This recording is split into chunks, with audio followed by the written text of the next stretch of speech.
Ladies and gentlemen, welcome to the Kakasungura YouTube channel. A big thank you for your continued support. The way you are supporting this platform is indeed enormous, and I do not take it for granted. There are things we might destroy. Yes, of course, we might think we are doing it better, but there are things we might destroy. The Ford Foundation is a rich foundation. And when I was looking at its history, Ford Foundation has been in existence in Kenya since independence. So the age of independence in Kenya is equal to that of Ford Foundation. It has sponsored several developments in the Republic of Kenya, so it didn't start today. What shocked me is when I was looking at the internet, Rachel Ruto has been running a popular table banking initiative for women. It's in the public domain. You've seen it, and you even know that. When I was keenly searching, I came to realize that the table banking initiative has been funded by Ford. And the organization running the table banking is among the beneficiaries of the Ford Foundation, and it's even publicly listed on their website. Recently, William Ruto accused the Ford Foundation of funding organizations in the Republic of Kenya. But the question the government of Kenya is not answering is it the first time that Ford Foundation is sponsoring those organizations? Is it the first time? I don't know. John Allan Namu said they are willing to account for every shilling that Ford Foundation has been funding them. They said they have books of records, they have accounts. Now, I got suspicious when looking at the lists of organizations and NGOs funded by the Ford. I didn't find the organization that is running the table banking initiative. It was not listed among the organizations receiving funds from the Ford, even after Ford having them listed in their website as beneficiaries. Now, due to that, the Ford Foundation has decided to respond to the allegations raised by William Ruto and his government. And in this, I want to read a statement from the Ford Foundation. And this is what they are saying. And this one was published on their website. Ford Foundation statement in response to reports of letter from the Kenyan Ministry of Foreign and Diaspora Affairs dated 19 July 2024. We are in receipt of a letter from the Kenyan Ministry of Foreign and Diaspora Affairs addressed to the Ford Foundation dated 18 July 2024. As a charitable foundation with a global presence, our grant making is transparent and readily available on our website www.fordfoundation.org.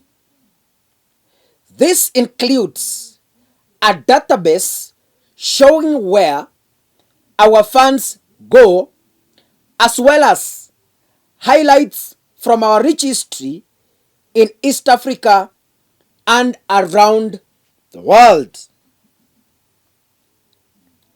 While we account to acknowledge the right of Kenyans to peacefully advocate for a just and equitable country, we repudiate any actions or speech that are hateful or advocate violence against any institution, individual, or community.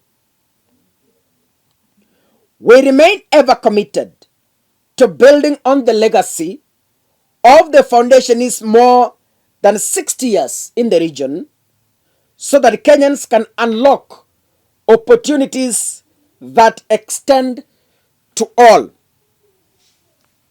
It is so clear, even on internet and on the news, that the Ford Foundation has greatly impacted, of course, positively impacted the lives of citizens. And it has been in Kenya for over 60 years.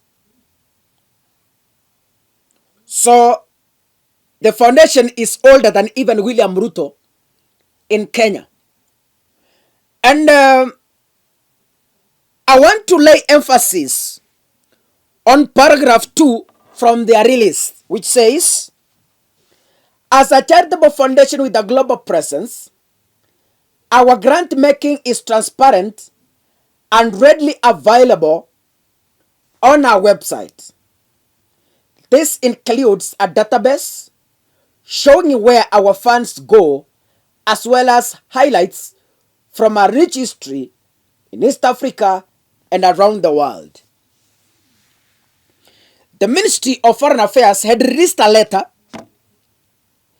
that listed companies and organizations receiving funds from the Ford Foundation, which, according to the Kenya Kwanza belief, is fueling demonstrations in the Republic of Kenya. In their response, the Ford Foundation is telling them, instead of sending more letters wasting your ink, just go to our website. We don't even need to give you accountability, because the letter addressed to Ford demanded accountability of about a total of, let me refer here so that I be accurate.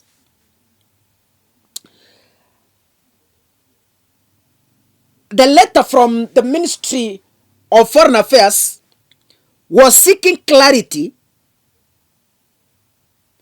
on the 5.78 million US dollars worth of grants that was sent to those companies and organizations that were listed. So, in response, the Ford is telling them, we do not need to defend ourselves. We don't need to give you a document of 500 pages accounting for the millions and billions of shillings sent to Kenya. As a ministry, tafuta your accountants. That is Ford referring Kenya. Imewambia, sisi hatuna uwezo wa kuwapatia documents. Instead, endeni kwa website yetu, go to our website. In that website, you will find accountability of the funds you are requesting here. Our database is not private.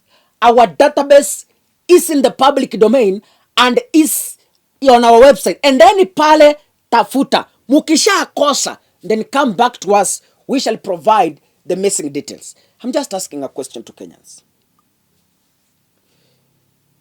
Is Ruto picking wrong fights? Is Ruto picking wrong fights? The fight between Raila Odinga collapsed. The fight against Uhuru Kenyatta collapsed. The fight against LGBTQ, who they believe sponsor, collapsed. The fight against Illuminati, who they say sponsor, collapsed. The fight against Mount Kenya tycoons, who they believe sponsor, collapsed. Because Ruto is hitting a dead rock. He's now decided to pick a fight with a foundation that has transformed Kenya for the past 60 years. Anyway, God bless you, ladies and gentlemen. See you in the next video. Asanteni sana na Mwenyezi Mungu awabariki.